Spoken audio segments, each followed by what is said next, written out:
you could say it was one of the biggest calamities of 2020, but that's a pretty high bar. So still quite a big calamity in the wine industry, right, Kelly? Yeah, so this happened in Spain. There was a ginormous vat of red wine that just broke loose. This video went viral kind of over the weekend. 13,000 gallons of red wine just gushing out, and there's so much wine you kind of see it go all through the the vineyard and where they're doing the making of the grapes, and it's just everywhere. And all I want to do is just like either take a bath in it, get a giant straw, a cup, or something, save the red wine. It makes me so sad too, right? Because you're just like, there's nothing I can do about it. It's on the other side of the world. I want to help you, little feller, but I can't. It just keeps going, and it's so sad to hear this, but like literally it covered the entire premise of the vineyard because it was just flowing. And I feel so bad too, because like so much work went into it, right? Like picking the grapes and letting them do all their things and then putting this in the big vat, and they were kind of like the end of the stage where they're getting ready to bottle it. And it's just a tragedy. I'm really just devastated by it. You're gonna start a fund or something? That seems like it actually might impact. I mean, I know that a lot of wine is made, but it might actually impact the like amount of wine that's available, because that was a lot of vats of wine. It certainly is going to slow down their production, because one, like, you have to clean it. I mean, I don't even know what you do. But also you lose an entire vat, so you can't just like fill it back up with stuff. It needs to be repaired. But that was just kind of I saw it on my Twitter over the weekend. I was like, oh my God. And that entire piece of land is going to smell like a college bar now, because it's just going to be like old wine everywhere. And it's like sticky. It's just, it just looks sticky to me all over. But maybe the red wine will, like, if it goes into like the vines, maybe it will be a special vintage because it has like, it's been, fertilized with other red wine, which would never normally happen. Like a twice baked potato. Yes, Tommy, just like that. Also, you're gonna have like all kinds of drunk wildlife everywhere now too, because like it's gonna go in the water. The deer is gonna drink the water, and the deers are gonna get wasted and go stumble in the traffic. It's like this could very well be like a hole in the bottom of the sea kind of situation, right. Or like a if you give a mouse a muffin, if you give a deer a Merlot, it could be the new. Oh boy, that's a book I'd be willing to write. Yeah. So a little bit of normalcy. Over the weekend, the Kennedy Center had a time to sing. So it was the first live performance with an actual audience in 2x2s, very socially spaced out on the stage of the Kennedy Center Opera House. And they had in concert, Renee Fleming and Vanessa Williams were the first to perform on the stage since March.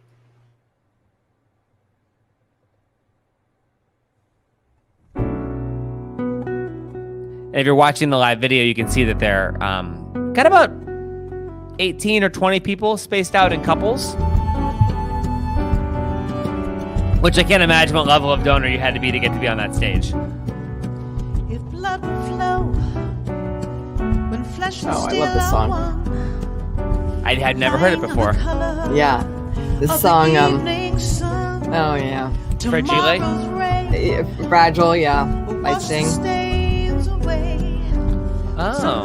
This song was a big, kind of made a lot of people listened to this after 9/11. This final act was meant to clinch a lifetime's argument that nothing comes from violence and nothing ever would. Wondering what this world's about. I'm feeling very soothed by it. And the Kennedy Center is such a beautiful venue, right? So it must have been kind of like striking to be, every time I go to the Kennedy Center, I'm like looking up and around. I mean, it's so beautiful, but then to be in there with such a small group of people, seeing this amazing performance, it must have been pretty special. And they streamed it also online too. So other people that maybe weren't their high-end donors could enjoy that performance as well. Yeah, totally. They've done a lot. I mean, they've done countless hours of online programming since everything shut down.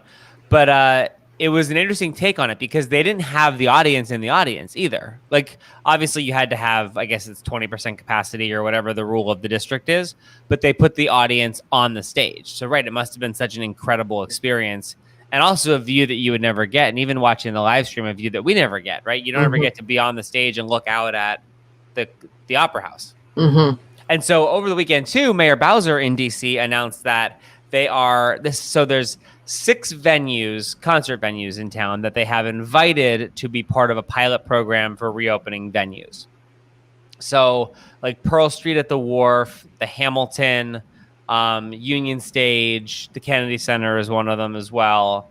The interesting thing about it though is that none of the IMP venues were invited. IMP, of course, owns the 930 Club and Anthem and Lincoln Theater, U Street Music Hall, but they're like they're like made in DC company, and they weren't invited to be on the thing. Or maybe they said they didn't want to be. I don't know, but they were also very vocal in the like Save Our Stages, asking Congress for help for funding for the concert industry.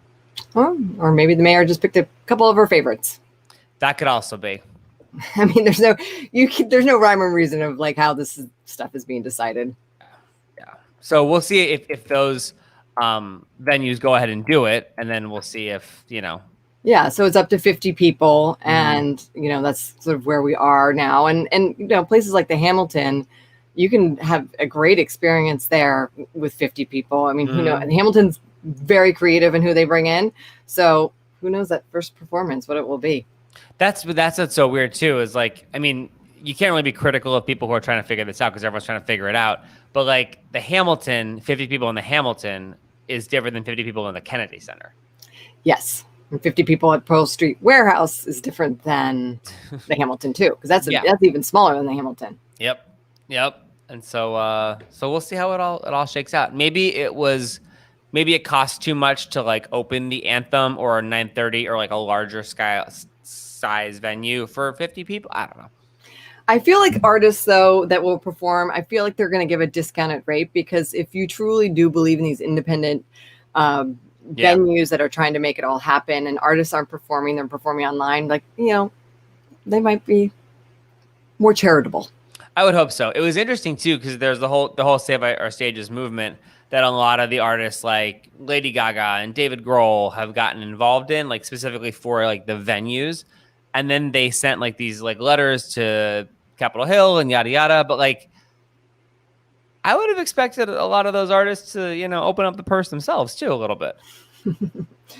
Well, there's a lot to give to these days, so true that. So we'll see how it all goes. I couldn't be more excited about like. Oh, what else is really cool too about this?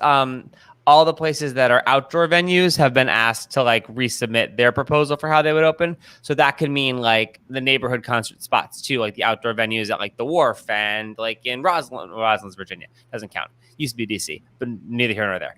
Like like the Capitol Riverfront or RFK, like those could start to be programmed with music and live entertainment too. That's great. You know what? The Stanley Cup is going on. The MLB is going into playoffs. So we're figuring it out one by one. Yes. And in the cyclone of news things, I saw that finally the North Bethesda versus North Potomac situation was resolved. We have to go and talk to our friends at the Moco Show to figure out what in the heck is going on here. So I was scrolling through Instagram and I saw potentially a resolution to one of the most debated things going on in Montgomery County. In the history of Montgomery County, very possibly. The death of North Bethesda. Could it be true? Alex from the Moco Show, I was on your Instagram and I saw you posted something that looked very official from like Montgomery County officials. Is it true? It's not. So it was it's not true. It was it was an April Fool's prank from 2019. And we let people know that from the start. I was like, this was our April Fool's prank in 2019. You got me in September. There you go. There you go. Yeah. So I was just sharing an old post. Now, it's anytime we mention North Bethesda or North Potomac, there's going to be 100 responses, like no matter what. People saying they don't exist, or someone saying like they do exist. And we kind of focused on that. So we made up mayors for each area. They don't have mayors. And if you look at the names of the mayors, it's Mayor Rock DeVille, which is Rockville, and Mayor Issa Darnes, which some people say North Potomac is Darnestown. Yes, So, it is. So we made that up, and then we got a couple quotes from Montgomery County residents, Shay D. Grove and Germain Towns, which is, Germantown. And we kind of went with that. But we did say the name is pretty cool that we came up with. Pike City, that would be an awesome name for that I area. like that. But yeah, ultimately it was an April Fool's joke that we reposted, but we did, we tried to make it clear first sentence that this was our April Fool's Day prank from. I didn't read the caption clearly. Yeah, I was just going to say, hang on, Tommy, are you really a victim of an April Fool's joke in September? I am. Oh my goodness. See, Tommy is known for just reading, like looking at pictures and reading the headline and not really getting into it. I literally skipped over the part where it says this was an April Fool's post in 2019. All I saw was North Bethesda and North Potomac are no more. And I was like, we got to get Alex in here on this because he'll know what to talk about. Well, I got my North Bethesda Middle School shirt on. So North Bethesda is an area. Now, what's funny about the middle school is that it exists in the northern part of Bethesda. So it's not in North Bethesda, which is kind of funny. But it's in the northern part of Bethesda. So, Yeah. And not technically. Yeah. Does North Bethesda and North Potomac have their own zip code? They don't, but many places don't. So, like, for example, like zip codes don't belong specifically to like an area. They cover an area, but it's not like if you have this zip code, you're considered this. It's not like it's not that. So some people say it is, but you can write if you write the correct zip code, you can write the person's address, and you can write like Sesameville. As long as you have the right zip code, it's going to get sent to the right place. When I first moved to DC, I lived in 20852, and I would get into fights with people because you could mail to North Bethesda 20852, and it would come to Grosvenor. And so I was like, it clearly exists. I put it on a letter. Look at that. Yeah.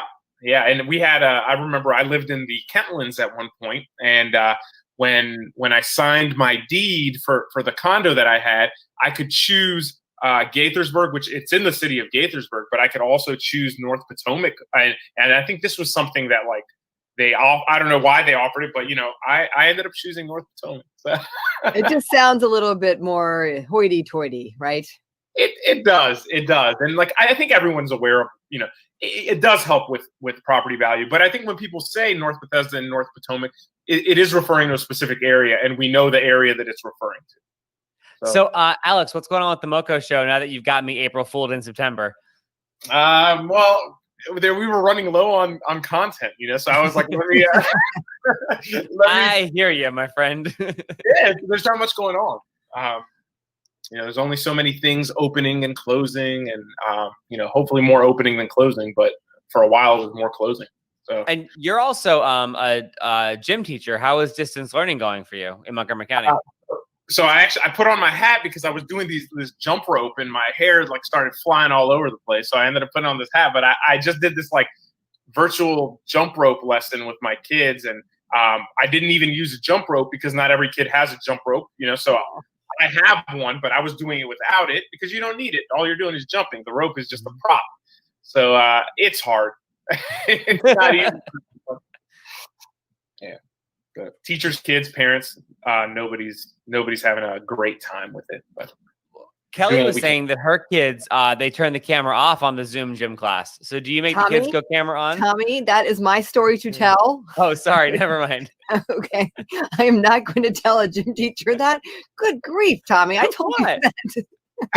Well, I'll tell you, when they're participating in their workouts, they're not we don't need to be able to see the workout, because if we can see it, everyone in the class can. So we don't need a kid being like, look at how so-and-so is doing a push-up. You know what I mean? Like we don't want that to happen. So we trust that it's happening. And even if they're not doing it, at least they know how to do it for when they're comfortable doing it at a later time. Nice, very diplomatic answer. Thank you for getting my teenage daughter almost kicked out of school because she's not participating in gym. No, I didn't say your daughter did it. I said her friends did it. Yeah. And like Alex said, we don't know if they're participating or not. They're probably doing every single thing the gym teacher says. Sure they are. Yep.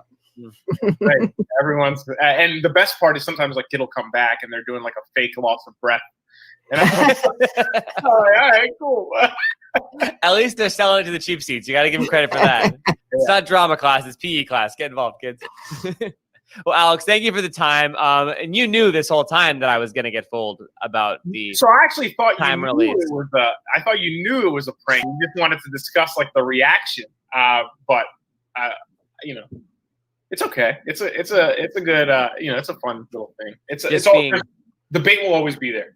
Hashtag authentic, you know, that's just me over here. Just being my real self, living my truth. I don't read that much. I probably should work on that. The Moco Show is an amazing website, Instagram. I spent a lot of time with your podcast actually too. When I was at the beach, I was just kind of like hanging out and listening around to stuff. The podcast show is awesome. Just love what you guys do in Montgomery County. And thanks for being a guest and making me look like an absolute idiot. Thanks so much for having me. We also enjoy what you do. So we appreciate that. In our community, 65% of adults know someone who struggles with addiction. 1 in 3 adults in Northern Virginia know someone who has had a harder time dealing with their addiction due to the stress and uncertainty caused by the COVID-19 pandemic. Yet, nearly 50% say they do not know how to help someone with an addiction get the support they need or what resources are currently available to them due to the pandemic. It's time to act on addiction now. Visit actonaddictionnow.org.